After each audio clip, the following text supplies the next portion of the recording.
Every miracle claim starts the same way. Something happens that we don't understand, and instead of investigating it, we build a belief around it. We say things like, this event or experience is unexplainable. I now ask the question, have we even tried to explain it? When people tell me they've had experiences that they can't explain, I've often found they've never even tried to acquire the tools to understand it. This exposes one of the deepest divides in human experience, the space between what we feel and how we interpret what we feel. It's the gap between experience and epistemology, between living something and learning what it means. Mystery itself isn't proof of the supernatural. It's a measurement of our methodology. It doesn't reveal what the world is, it reveals what tools we've learned to use.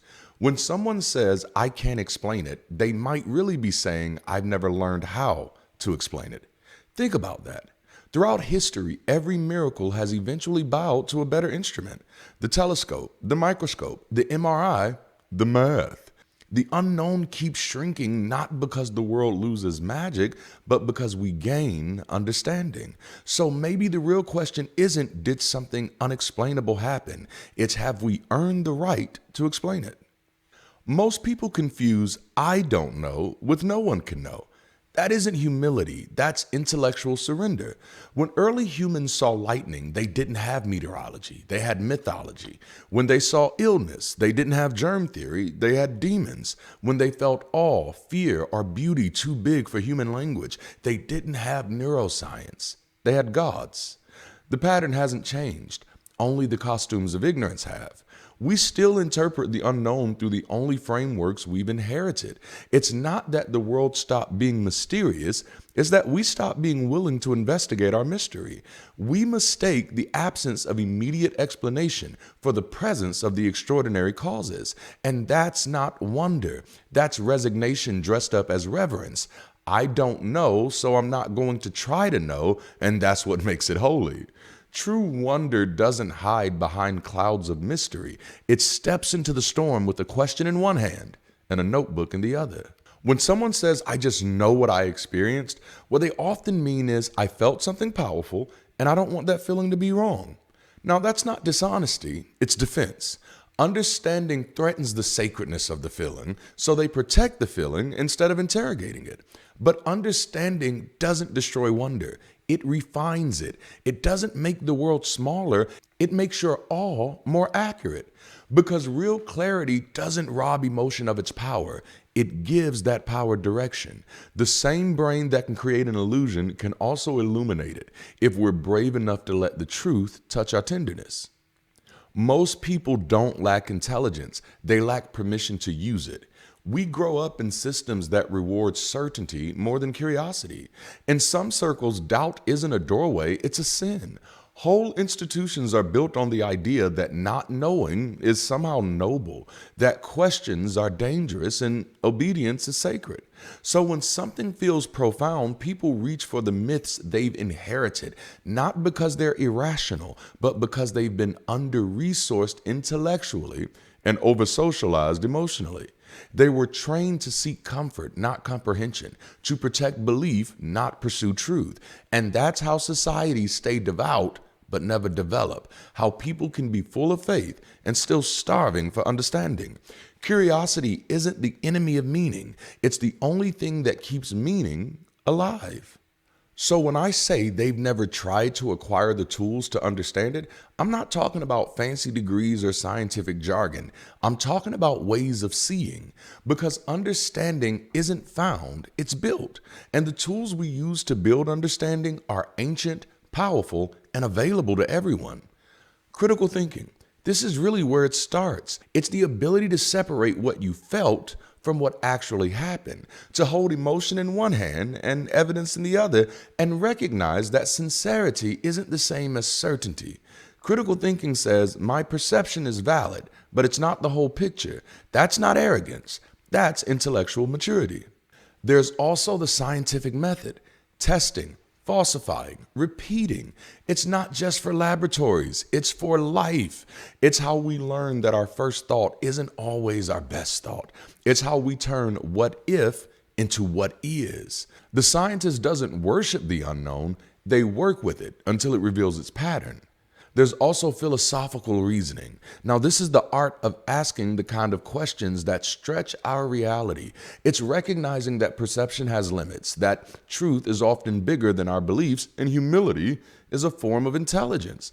Philosophy teaches us that doubt isn't weakness, it's the beginning of our wisdom. Which brings us to psychological insight. This is the mirror. It's understanding how projection, bias, trauma, and expectation shape what we see and feel. Our brains are not neutral observers, they're storytellers. And sometimes the ghost you think you saw is really the memory you never resolved. You put all these tools together, and what you get isn't the end of mystery. It's the birth of meaningful comprehension. Because mystery was never meant to be worshiped, it was meant to be worked with, it was meant to be ironed out. Every question is a doorway, and the tools are the keys that keep it open. When people say, I can't explain it, what they usually mean is I never learned how to. We all start that way, interpreting the unknown through emotion instead of inquiry. And that's okay. But growth begins when we realize that mystery doesn't demand worship, it demands work.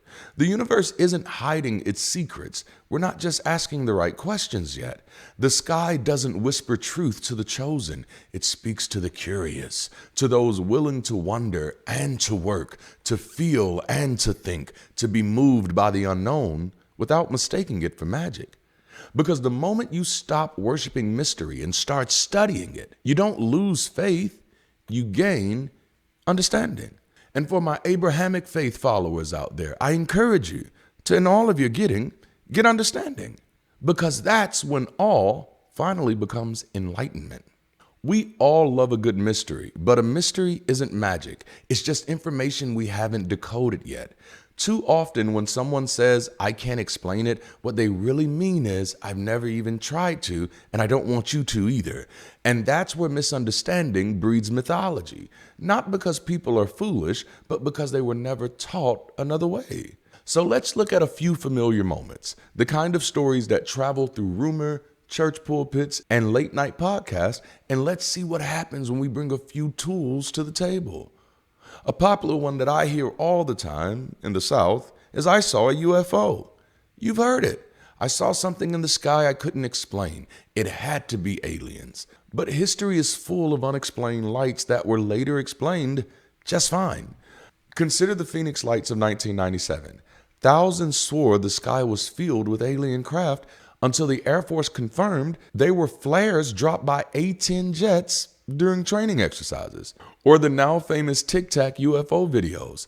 Fascinating footage, for sure. But once physicists analyzed the angles, speeds, and atmospheric distortions, the mystery unraveled into what it had always been: optical illusion mixed with parallax error. The tools weren't telescopes or secret government documents. They were geometry, physics, and skepticism. Mystery doesn't always mean otherworldly. Sometimes it just means undereducated. Another popular one is I felt an undeniable presence in the room. You know, you wake up in the middle of the night, you can't move, you swear something is standing over you, watching. And in that moment, it's more real than anything you've ever felt. For centuries, people called it demons, witches, or even shadow men. But then neuroscience entered the conversation. It turns out sleep paralysis is a glitch between REM sleep and waking consciousness. Your mind wakes up while your body is still frozen in dream mode, and the presence you feel is the hallucinated residue of the dream. Same feeling, new framework. The moment we understand the brain, the devil disappeared. Or what about claims of ESP or clairvoyance? I knew they were in trouble before the phone even rang. So you're sitting at home when a sudden sense of dread hits you, and just then, the phone rings. It's bad news. You think, I knew it. I felt it. It feels psychic, cosmic even. But the mind plays by rules we rarely notice. It's not prophecy, it's probability. We have thousands of thoughts a day, and every once in a while, one coincides with an event. That coincidence feels like proof, but it's just pattern recognition mixed with emotion. It's called confirmation bias. You remember the one time your gut was right and forget the 100 times it wasn't. What you're experiencing isn't evidence of ESP, it's evidence of evolution. The human brain evolved to detect emotional signals in the people we love. It's a survival instinct, not a supernatural one. When you understand how pattern seeking and emotional attunement work, the miracle becomes even more beautiful because it's proof of connection, not clairvoyance. Or what about this one? My pastor said the cancer was healed after prayer. Few things feel more miraculous than healing. When someone recovers after the whole community prayed, it feels sacred, and that moment should feel sacred. But sacred doesn't mean supernatural. Spontaneous remission has natural explanations, from immune system anomalies to misdiagnosis to statistical regression. It's rare, yes, but rare isn't magic. And when we study it, we don't dishonor the moment, we honor it. Because truth doesn't make wonder smaller. It makes it sustainable. It makes it repeatable. The problem isn't that people have mysterious experiences. It's that most of us were never taught how to investigate them. We inherited belief systems, not thinking systems. So when something feels profound, instead of asking, how does this work, we whisper, it must be the supernatural. But as Carl Sagan reminded us, science is not only compatible with spirituality, it is a profound source of spirituality. Mystery was never meant to end conversation. It was meant to start one. Mystery doesn't mean that it's beyond comprehension. It just means that the work hasn't been done yet. You don't need belief to find wonder, but you do need curiosity, comprehension, and clarity. Because the more you understand, the more miraculous reality becomes, not in spite of reason, but because of it. So mystery itself isn't the problem. The problem is how we treat it. There's a world of difference between an investigator and a believer in search of confirmation. Both encounter the unknown. Both feel wonder, fear, and awe. But only one of them asks, what might this be? The other insists, I already know what it was. The first moves towards truth. The second builds a temple around their assumptions. When someone shares an unexplainable experience, don't just listen to what they say. Listen to how they think about it. Their words will reveal whether they're reaching for understanding or defending identity, and you can usually tell by a few simple indicators. Number one, curiosity versus certainty.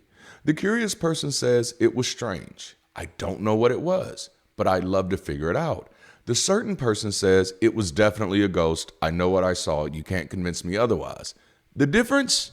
Curiosity keeps the mind open. Certainty locks the door and throws away the key without any expertise to do so.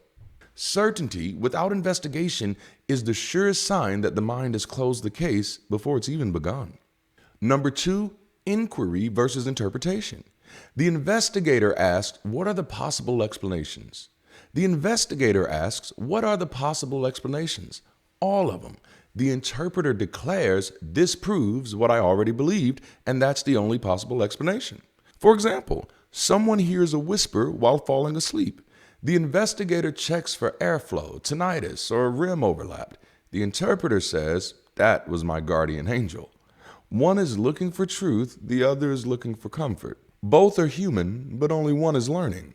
Or what about cross-checking versus cherry-picking? The investigator looks for evidence that might contradict what they want to believe. The interpreter only looks for stories that confirm it. For example, two people see a light in the sky. One searches for recent changes in atmospheric conditions. The other types UFO sightings 2025. Both are researching, but only one is doing epistemology. The other is doing entertainment. And then number four, emotional regulation versus emotional ownership. People who haven't learned the tools to understand their experiences often treat emotion as evidence. They felt awe, so it must be God. They felt fear, so it must be evil. They felt peace, so it must be true. But emotion doesn't prove mechanism. It only provides meaning. Feeling touched by an angel isn't proof of being touched by an angel. It's proof of how powerful the human nervous system is. Our brains are not just observers, they're storytellers, and stories feel true long before they're verified. Number five, tool acquisition versus tool avoidance. Here's the ultimate indicator. Do they ever seek the frameworks that could help them understand what happened? Science, psychology, philosophy? Or do they retreat into mystery because it feels safer? For some people, ignorance becomes armor. They protect it because it's the last thing protecting their identity. That's why the phrase, "you can't explain that," is rarely about explanation. It's about preservation. Two people can see the same lights in the night sky. One says, "I took out my phone, got multiple angles, checked the flight tracker app, and looked at Air Force test schedules." The other says, "I know what I saw." They don't want us to know what's really going on. The difference isn't the experience, it's the methodology of meaning. Both saw wonder, but only one tried to understand it. Having an experience you can't explain isn't the problem. Refusing to learn how to explain it while remaining certain of what it is. Mystery isn't evidence of the supernatural. It's evidence of an untrained mind trying to make sense of all. The real question isn't whether something happened. It's whether you've earned the right to interpret it. Before you claim you can't explain something, ask yourself, did you even try?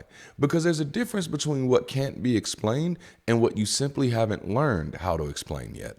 Wonder doesn't need worship. It needs curiosity, courage, and the tools to turn the unknown into understanding. That's how mystery matures, not by being believed, but by being studied. When I think about what community is, when I think about what the church was for many people, I think about community as a service. I know so many people right now whose passion was media, and if it weren't for their church, they wouldn't be able to pursue that passion. I know so many people whose passion is music, and if it weren't for their church, they wouldn't have a place to practice that passion. I know people whose passion is communication and finding ways to inspire and motivate other people, and if it weren't for their churches,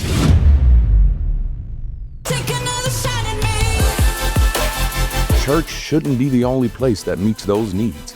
It shouldn't be the only place that nurtures our gifts, platforms our voices, and empowers our living. That's why Bridge City Global is building community and creating the space to help you keep rising. Join us October 25th or the 26th in Venice or San Diego, your choice. Our local Bridge City community is having their initial liftoff weekend. And as a way of celebrating, we're hosting our very first Rise event. This is for you. We're about to shed the weight of limiting beliefs and open ourselves to clarity, purpose, and possibility. Through powerful voices and intentional community, you'll not only rediscover your own strength, but also the belonging that comes when we choose to rise side by side. And for those interested in being a part of this global community, go ahead and tap in now, and you may get an invite to our Friday evening and Sunday morning activities while you're in Cali. Don't miss this moment. Add Liftoff Weekend to your calendar and be ready to rise. Register now. Take another shot at me.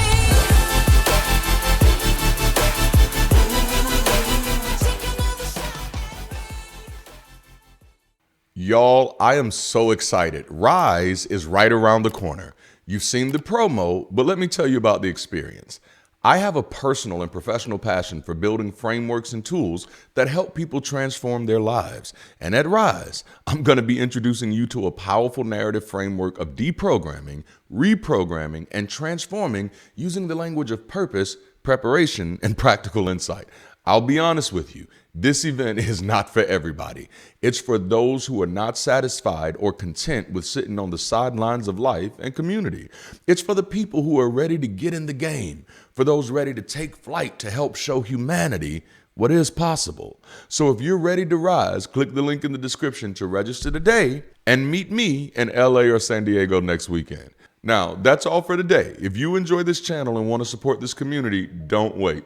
Join Patreon, donate through PayPal, shop Windows Shop, or tap in to join Bridge City Global as we're building a community where we purposefully connect better, build better, and live better.